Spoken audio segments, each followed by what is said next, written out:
Hey folks. I had a really interesting thought this morning. And it was sort of connected to, so I got up this morning and I did my usual morning routine. My,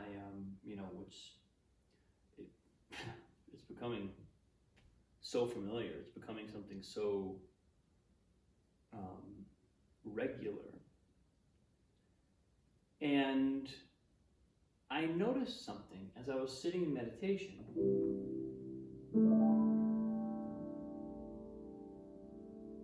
Well, it kind of started when I was doing my Qigong and just feeling my body, getting myself connected to the day.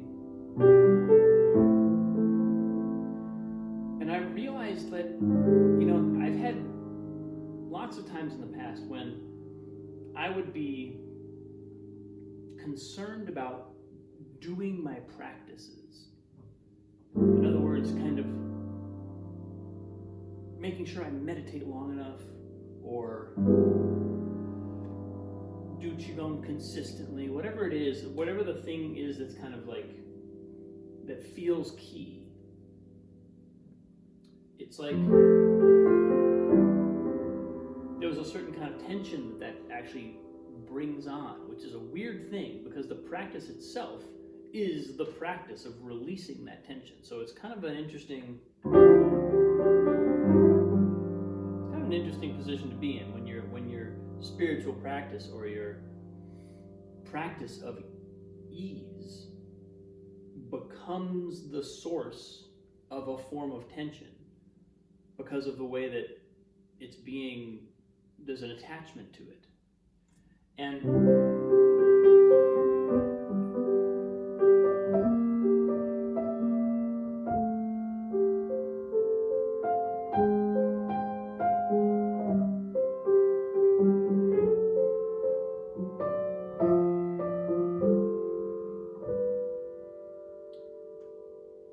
but this morning I noticed that just kind of wasn't there.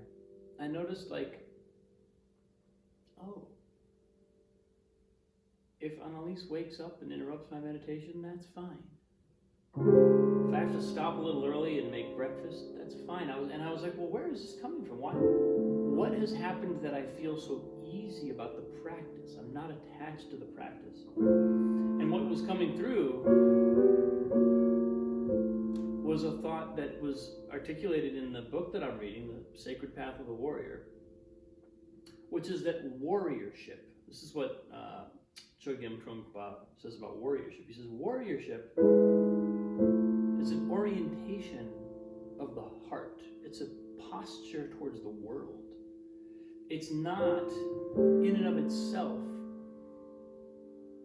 contingent on any other practices. Now, there's all kinds of other disciplines that we might engage in. There's all kinds of things we can do, like meditation, like Qigong, or physical disciplines that just connect us with reality, connect us with ourselves, that connect us with our body, still the mind. All those practices, of course, are part of the path, but they're not the heart of the path. And it was just really, I think, affirming and it filled me with ease to realize that the path, that the practices are they're just the content. They're just the content of my day. They're not my orientation to the day. They're not my orientation to the world. Letting that go. Letting go of that clinging even to the things that I think are the things that are relaxing me.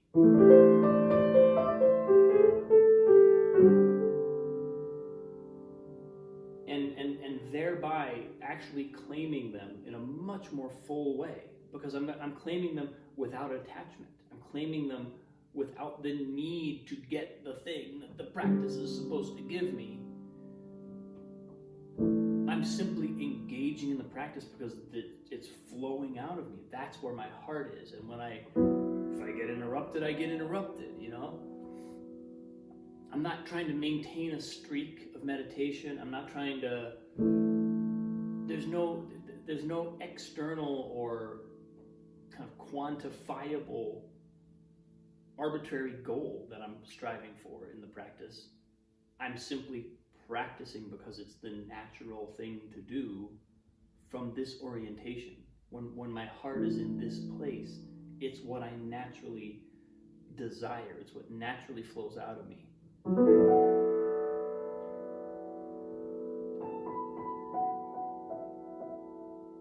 And this image came to me of like rungs on a ladder. You know, it's like when we first begin some of these practices,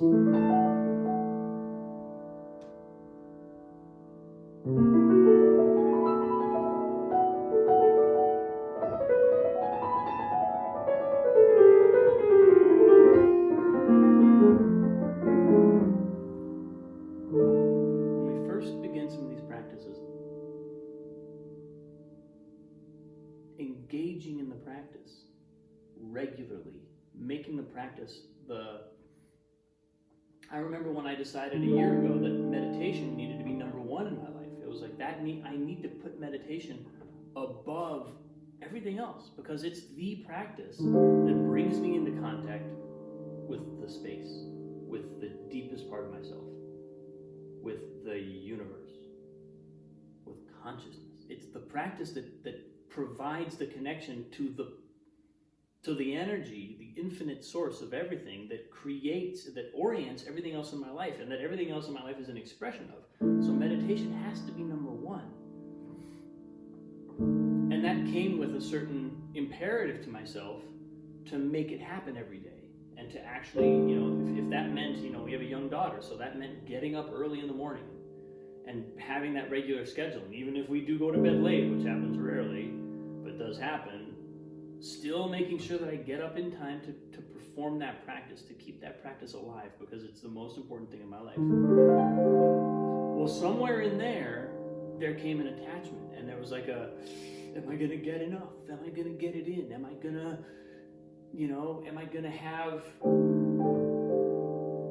to do this properly? And what I think I'm feeling is a new rung on the ladder where the regularity of that practice, that practice as the thing that I'm standing on is receding. It's actually a lower rung now, and I'm on a higher rung. And so it's not that it's not still important. That rung is still part of the foundation of the ladder. I'm still standing on that rung, or at least that segment of the ladder. But I'm also kind of climbing beyond it. I'm not stopped there, and that's no longer the defining feature of what I'm doing or where I'm at. And that's just kind of a nice feeling to clock, because it means that it almost means like the priority of that, having taken that priority deeply on board and internalized it, it's become part of me, and it has opened my heart. It's opened me up to something else, where now I can hold it more gently. I can let it go.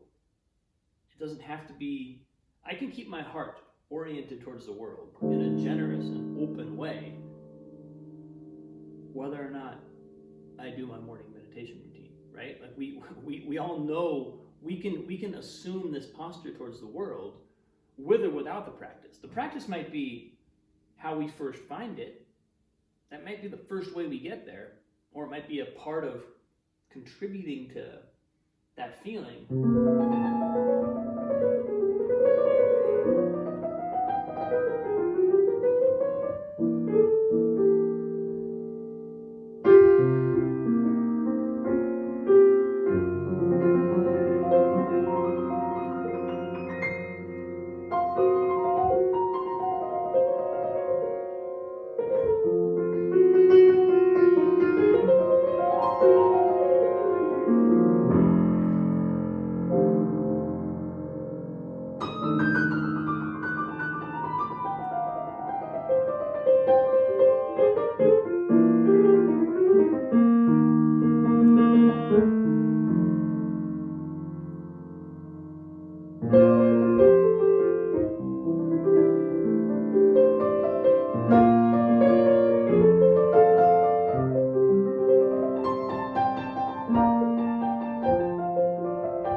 So I think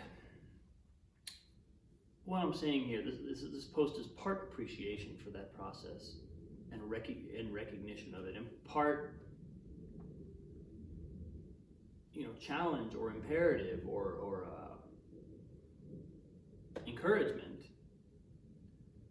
to always remain in dialogue with what's happening now. Remain on the front of the wave of what's pushing me along, because when I get attached to a practice, it's like I can almost know that there's something about it that's wearing out. The usefulness is wearing out. And there's probably something else trying to come through that's more immediate, more real to now, more relevant than that practice. But the fact is, it always happens a little faster. It's always nudging us along. It's always taking us to the next step. So we're likely to have to sort of realize it in real time. It's likely that we won't see it coming and exactly know, oh, look at that. Okay, here we are. Great. We're likely to sort of always to be tilting a little bit into off balance as the universe challenges us. I think that's what I was appreciating this morning, is noticing, oh, I've relaxed about that. That's interesting. I think I'm oriented in a new way. That's interesting. What does that mean? How do I carry that forward? So that's where I am today, folks. Have a wonderful day. I appreciate you. So much love. This conversation, oh my God, it's everything. I can't wait to continue it with you. I'll see you tomorrow.